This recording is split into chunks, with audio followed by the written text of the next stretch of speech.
guys, welcome to my channel today. Welcome to today's live session. Really unplanned, but I just felt I need to let this out as soon as possible. So this is going to be one of many series that I'm going to be sharing my thoughts on. So basically, I have something to share today. I saw a series yesterday, The Wives, as you can tell from the title.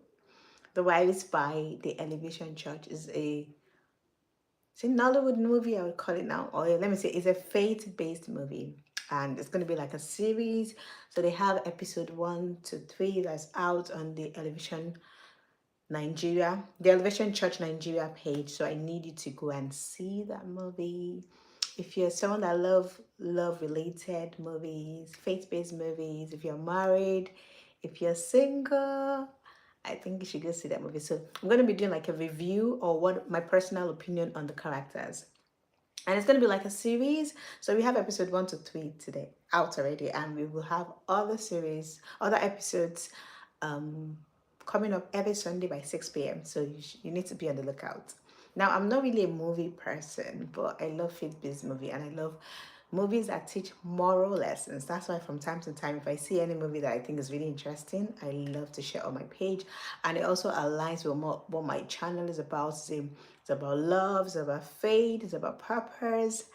So I'm a big lover of love and intentional relationship and marriage. So I just want to tell you what I think about the movie, the characters, from what I've watched from episode 1 to 3. I was actually glued yesterday when I was seeing the movie. Like, this is so interesting and it was so relatable because I've been I've been privileged to hear a couple of cases about marriages and relationships, so I can relate to the problems in these people's families. And so let's just talk about it today. If you can hear me, please let me know. So just check that you can hear me, and you can also let me know where you're joining from today. So let's talk about Moni. Moni is like the main character in the movie. If you haven't seen the movie, please go and see it first before listening to my review. I don't want any spoiler alerts. I don't want you to like say, oh, I've already heard about the movie from Esther. No, you need to go see that movie first and then come and tell me your opinion in the comment section. So let's talk about Moni today. Oh, thank you. You can hear me. Moni's like the main character. She has been married for like 10 years and she has battled with infertility for 10 years. She finally tried IVF and she's now pregnant, but the doctors have told her she has to be on bed rest. So something about that means that she cannot do normal jobs, she cannot be stressed and all of that. And if you've been pregnant before, you know that pregnancy, different women experience pregnancy in different ways. Some people are very energetic, and all of that, while some have to be really careful about the things they do so they don't lose the baby. And so Moni fell under that trap. But thank you, Guru of Clarity. I see you can hear me. So Moni unfortunately looks like she's alone in this marriage and in this pregnancy journey or the quest to have a child. She's married to Matthew, who I do not like, but of course that's his character. So Moni is a bit controlling as a wife. She's aggressive. And when I just came across her, I was like, what is this woman battling with? Why is she so aggressive? Why is she angry? Why is she, demanding? Why is she looking for, why does she want to be aware of everything that is happening? And she's also anxious.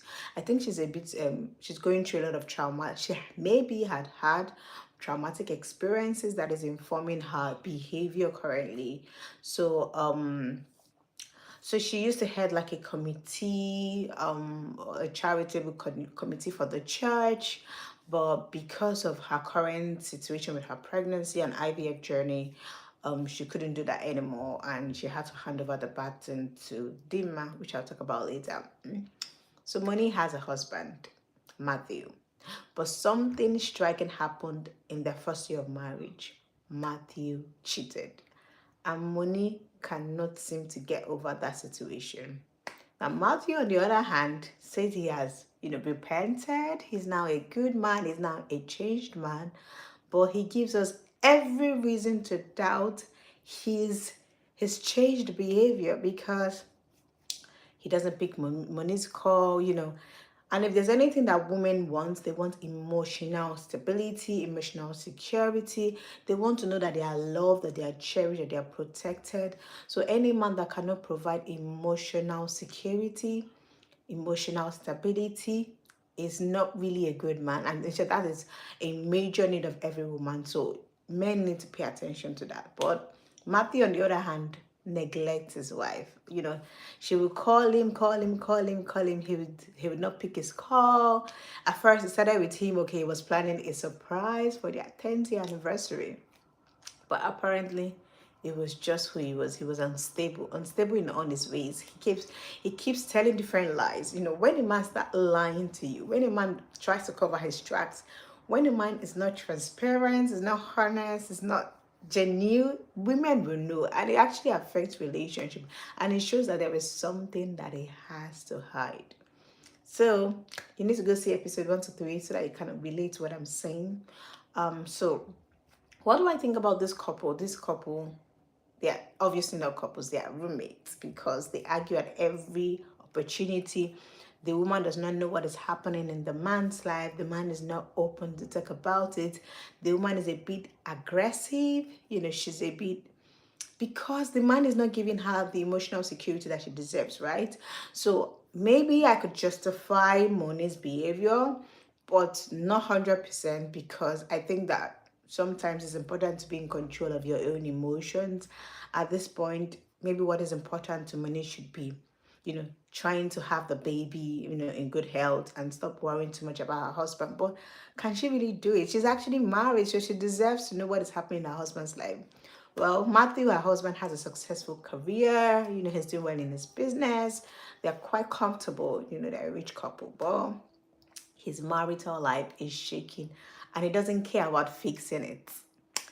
Let's just stop there about these two characters, and let's see if they're going to evolve. But this is a typical reality in Christian homes, in African homes, and all of that.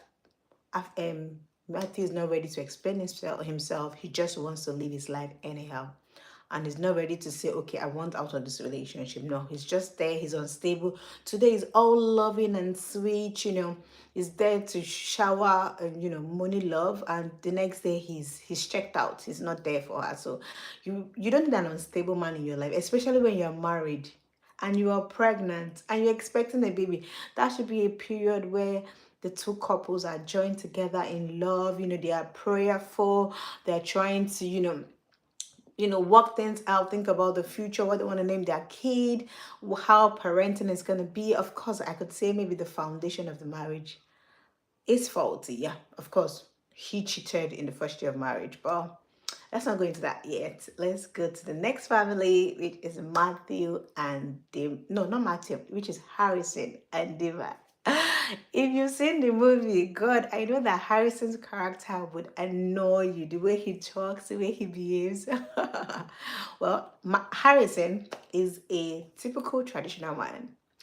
If you know how the African setting works, patriarchy is his logo. Let me call it that. He's a typical traditional man that believes that women should be silenced, that women don't have a say, that a woman's job is in the kitchen, just cook for me, clean for me. You don't really need to be responsible out there. You don't need to show yourself.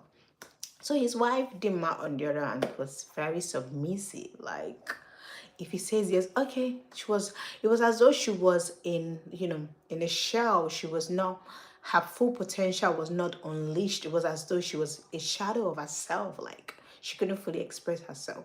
So she had this Zobo business that she was doing, and she couldn't flourish there because the man never appreciated her business. At some point, he told her to stop that business. Like, what are you doing? This is not selling. You don't have anything to offer. What are you saying?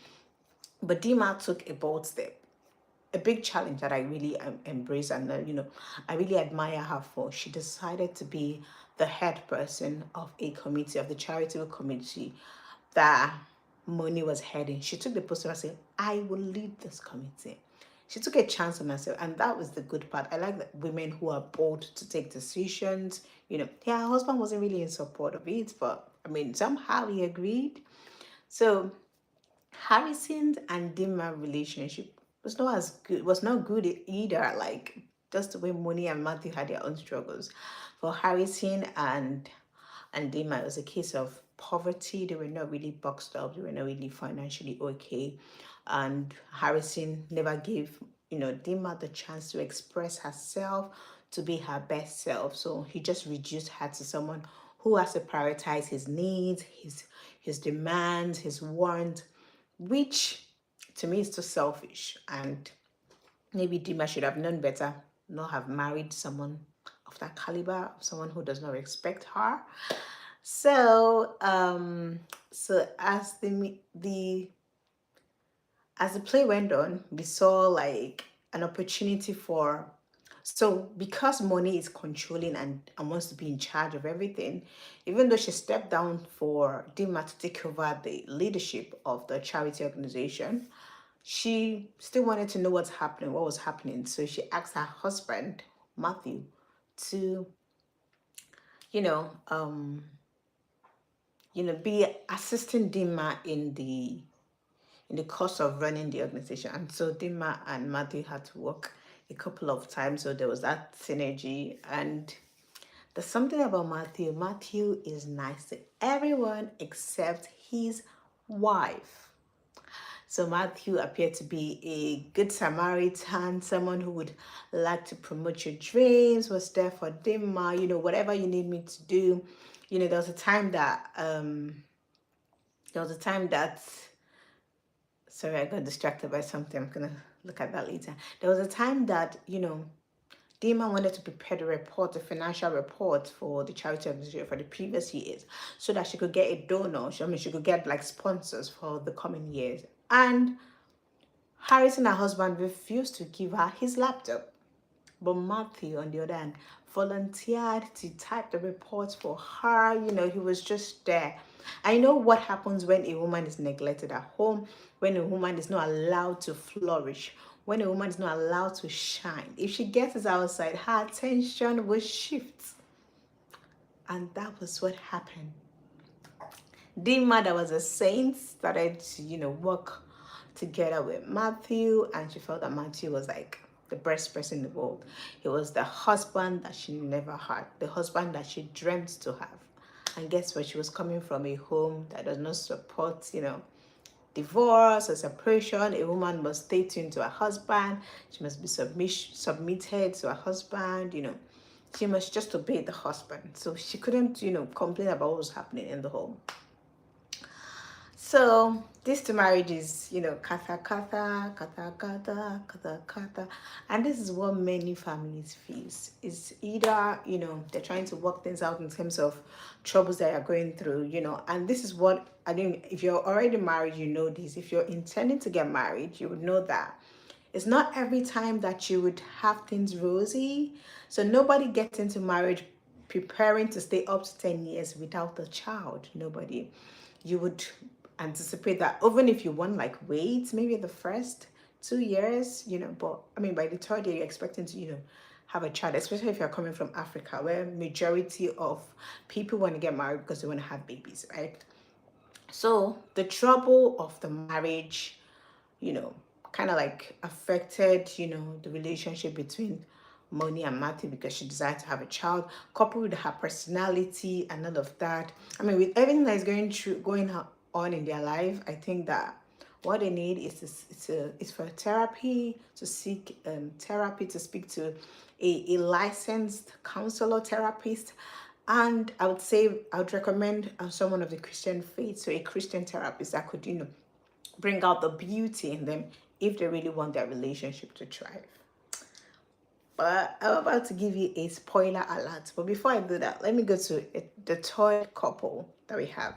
Unfortunately, most of these couples have like things going on in their lives where they're not the best. And I think somebody even said that, can we have a healthy relationship, please?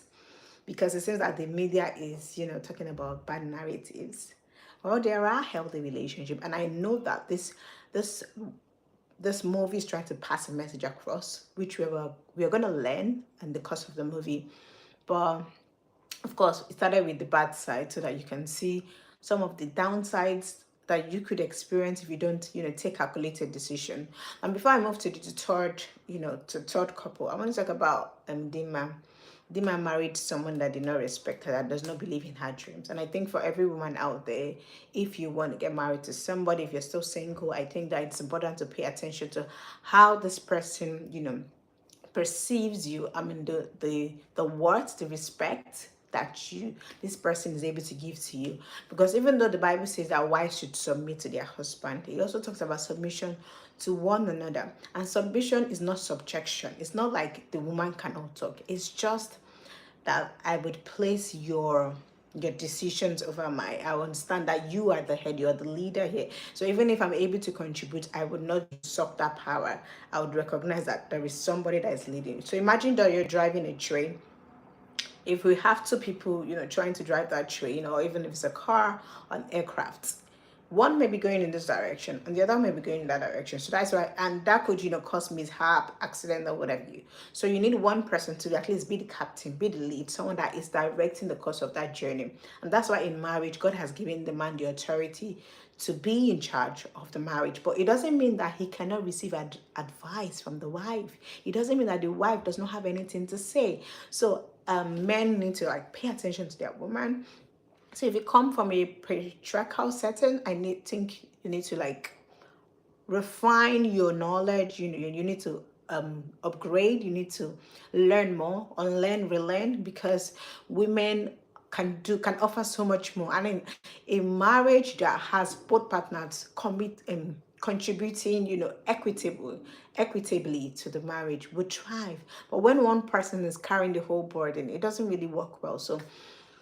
So Dinma made a mistake of marrying someone that belittles her, that looks down on her, does not believe that she has any value, and that's where she made a mistake. Why? I think for Matthew, he feels like the wife was too controlling.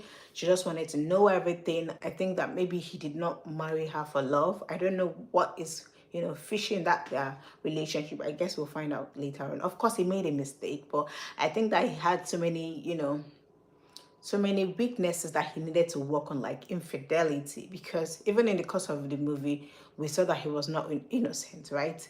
So that is that about that. And then if I go to the third couple, he's Enita and Caleb. Enita happens to be Moni's personal assistant, and she acted the role so well. I love her. But Enita has a boyfriend who is Caleb. And if you work in Nigeria, you know that somehow there may not be boundaries when it comes to the way your bosses call you for work and all of that. So Moni would always call Enita at unsolicited hours, like ungodly hours, say 11 p.m. And she's a personal assistant, does not mean she has to be in your house 24/7. It's not a 24 hours job, right? So that kind of affected her relationship with Caleb.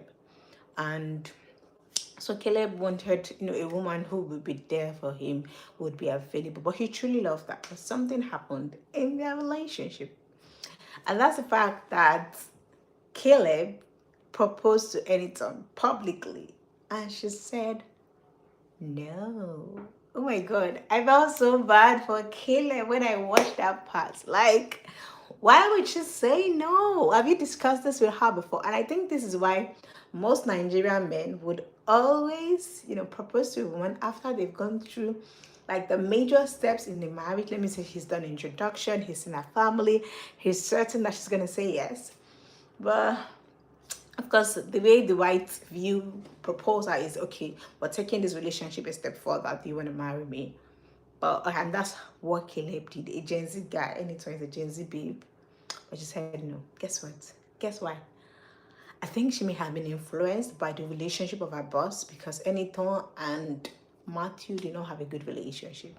So she was like, if this is what marriage is all about, I don't want to get married.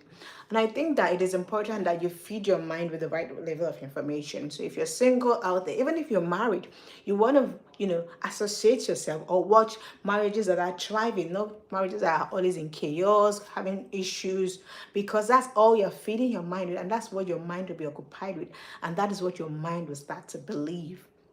say yes, she was not ready. So she politely told him that no, I'm not ready for this now, I'm scared. And I guess maybe Caleb should have seen the body languages, because in the course of their conversation she has painted pictures of, oh, I don't think marriage is for me, blah blah blah blah blah. And he should have dug deeper. He should have asked her more questions like, what is happening, and do you think that we need to like see a therapist? You need to, there's trauma from your past that could be, informing this behavior. But this is something that Caleb did not take seriously, and unfortunately he was publicly embarrassed because Enita said no. But I love the fact that Enita was very real, and she was, she was sincere. She was like, I love you, I want us to continue this relationship, but I'm not ready for marriage yet. So it makes me ask a question: why go into a relationship with someone you're not ready to marry? Single ladies, why are you dating that guy? You just want to keep him in one corner to know that, oh, your future is secured when it comes to marriage. But you are toiling with his heart. He's also human. He has emotions. So if you're sure that you don't want to marry somebody, or you're not ready, and I think it's important that you let the man know, let him be aware of it. Let him not, believe that, oh, this is the woman for me, this is the one I want to marry, and the day he pops a big question, you disappoint him.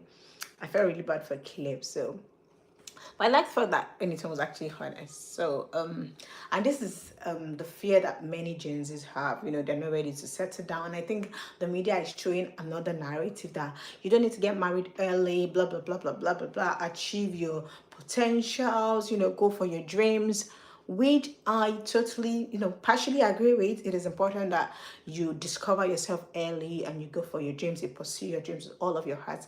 But there's nothing wrong with, getting married if you find someone that aligns with your purpose, because Bible says one will chase 1,000, but two will put 10,000 to flight. So if you want to go faster and you have somebody that believes in you, believes in your dreams, you want to get married, it is absolutely fine and okay. But of course, you need to be mentally and emotionally ready for marriage. But sometimes you don't even, what's the word now? You don't even let go of that fear. Like, it doesn't completely leave you. Because I remember when I was trying to get married, even up to the traditional wedding, I was so scared. Like, God, I hope my husband is not going to change. I hope he's who he claims to be. I hope he's not pretending, blah, blah, blah, blah, blah. And that brings me to the point that marriage is a risk. You really do not know what you're going to see in the marriage, but of course, you can take a calculated decision based on the risk exposure that you've seen, because the only constant thing in life is change. And yes, partners will continue to change. Some may change for good and some may become worse. But your job is to make sure that you guys work together as a team. You support them in their area of weaknesses and you try to help them to become better, and in their areas of strength you cheer them on and you make sure that they continue to perform optimally. So marriage is a risk. You never get it all, but what you can do is to check the risk that I'm seeing now. Is it something that is compatible with my future? Is it something that I can allow? And I think there's this method of controlling risk which is called TARA. You can transfer risk if you know that it's beyond your, it's not for you. So if you know that this guy, it's not my spec, he doesn't allow my vision, he's not spiritual, he's not driven, you know that this is not for you, you can transfer that risk. Say no. You can avoid the risk, if you know that, I would just put this together, avoid the risk if it's not there. But if it's not manageable, or you can reduce the risk. Maybe I can change, maybe it's stressing, I can work on how he dresses, I can work on how he talks, that's another one. And Tara, TE, avoid, accept. Then you can accept the risk. Okay, this is within my limits. I can accept this risk, so you take that. So you need to check it, do a risk assessment. Now bringing finance into it, but you have to do a risk assessment and check, okay, is this something I can deal with? If I can't deal with it, let me go. So this is just to like alleviate Anytone's fears. Like, you never really get it all, because marriage is a risk. But of course, you need to be careful and intentional when you want to go into marriage.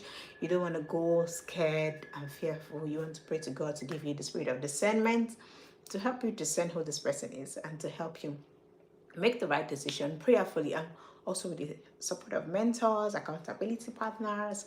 I didn't see that in the movie. I saw that in the case of Harrison. Okay, let me just wrap up. I'm about to wrap up. Okay, so something happened, and this is the last question I'm going to ask before I end this, live session today.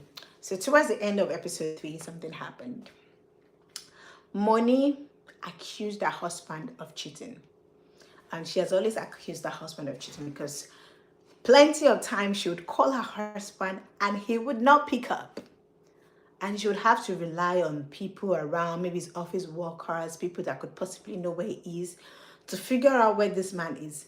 And he will come back with lies. He would never say, oh, this also happened. He never made her trust him. And so trust is a fundamental, part of a relationship, a fundamental function, a fundamental criteria for a marriage to succeed. If trust is broken, 90% of what needs to be done has been taken away. So it's important that partners, married partners, spouses trust one another. So there was no trust in this marriage. So Moni, accused her husband of cheating. At the time, based on the information that we have, in episode 1 to 3, the husband has not cheated. But you see that statement pushed him, or let me just say, is a contributor or aided his cheating, because afterwards he went to cheat. So I think that it's also important that the kind of words that we speak, and Elevation Church had a series called Your Words, Your World. So if you want, you can shape your world by the words that you speak. Yeah, you have a cheating partner. This is not something you should tolerate. By all means, seek help, seek therapy. And if it doesn't look like it's going to be repentant, I don't think you should be in that relationship. You have to reevaluate the relationship, seek counsel, and all of that. I do not, support cheating, but it's important that you shape your world with the words that you speak. Now, your husband is cheating, or you suspect that he could be cheating. You cannot be bombarding with that word. You're a cheater. How could you do this to me? Blah, blah, blah. You've not caught him. You don't have evidences. What you can do, women, go on your knees. Go and pray for him. Go and pray for your partner. Go and pray that the Lord will reveal what is happening. The Lord will restore him. That the Lord will bring him back. Just pray for him. Now, because of that negative word that Moni had spoken, the man went ahead. I'm not saying that this is a contributor. I'm not saying that this is what led him to cheat. But I'm not saying that words have been spoken into the atmosphere. The Spirit has gathered it, yes, and the manifestation had to come to pass. Of course, I never trusted Matthew. Matthew never appeared to be trustworthy because he was never sincere in his moves. He was never transparent. He always acted suspicious. So I never trusted any word that came out of his mouth. So in the course of Dinma working with Matthew, they started developing feelings, and unfortunately, Harrison's husband, pushed her. Because Dinma was from a poor background, the husband didn't think that she deserved a good phone. He bought her. She was using this kind of what would I call it now? Phone that does not have internet connection. Those phone, I don't know how to call them now, what they used to be. But it's not an Android phone or something. So Matthew bought her an Android phone, a phone that had internet connection and all of that. She took it home. She actually stayed late that night. I'm not going to relate what happened. You need to go see the movie. She stayed late that night. Matthew gave her a phone. She came back home and said, oh, my phone, my battery died, and this is the phone that I got. And Harrison, let the devil have his way that day, because he was emotionally disturbed, and because he also feels that women do not have a say, and all of that. I was like, how dare you collect a phone from another man, blah, blah, blah, blah, blah. And then he hit her, he physically abused her, he beat her, he stamped, he smashed the phone, he destroyed it and all of that. And this is a woman who had suffered neglect, who was, emotionally manipulated, Harrison was emotionally manipulative. He never believed in her and all of that. So she was already suffering from self-esteem issues. She was already suffering from the fact that she was not respected, she was not adored, she was not let to shine. Then you added physical abuse to it. He, that pushed her away. That was the, what do you call it now? The straw that broke the camel's back. Yeah, that was it. She left the home. And guess what she called? Matthew. she called Matthew, who believed in her, who said, oh, you're the best woman in the world, blah, blah, blah. So I think this is what women need to be cautious of. Like, if you're having issues in your marriage, I think that you have to be careful who you discuss this with. And I'm discussing with another married man. You're giving him a chance to, you're vulnerable to this man. This man would, take advantage of you. And that was what happened. So the words of Moni, they accused the husband of cheating, and his very, weakness that he has not dealt with, played out. And he helped Dinma because she was, was neglected by her husband and all of that. And somehow things happened. And I was just praying for that part. God, oh, God, oh, God, oh, God, oh, let them not do anything. Well, I think things happened because the following scene showed that something would have happened. Anyway, we would find out in the coming episodes. But the cheating husband displayed his full potentials. And Dinma, who I thought was, chaste and all of that, fell. And she didn't even hesitate too much. She just accepted. Now this brings me to the point that let him that thinks that he stand take heed lest it falls. It means that you don't know situations that can expose the hidden and bad characters that you have, because sometimes you will push the wall, and when you push the wall, your inner nature would show forth. And that's what happened to Dinma. She let her guards down. She forgot her vow to God and to her marriage. Yes, she had an abusive man, but that does not justify cheating in a marriage. So, but what do you guys think? Do you think that Dinma was right in her own way of cheating, of because she got to the point that, oh, I could not tolerate this man anymore? She's like, any man that's available, I'm going to give myself to him. Do you think she was right? And do you think that Moni, played a role in what her husband Matthew did? You think? What do you think is going to happen in episode 4? What do you think, guys? Plenty of things to talk about, but I want to keep this live to be maximum of 30 minutes. We're already over 30 minutes. I'm going to stop here. But I want you to tell me what you think about what Matthew and Dinma did. Do you think that Matthew took advantage of Dinma?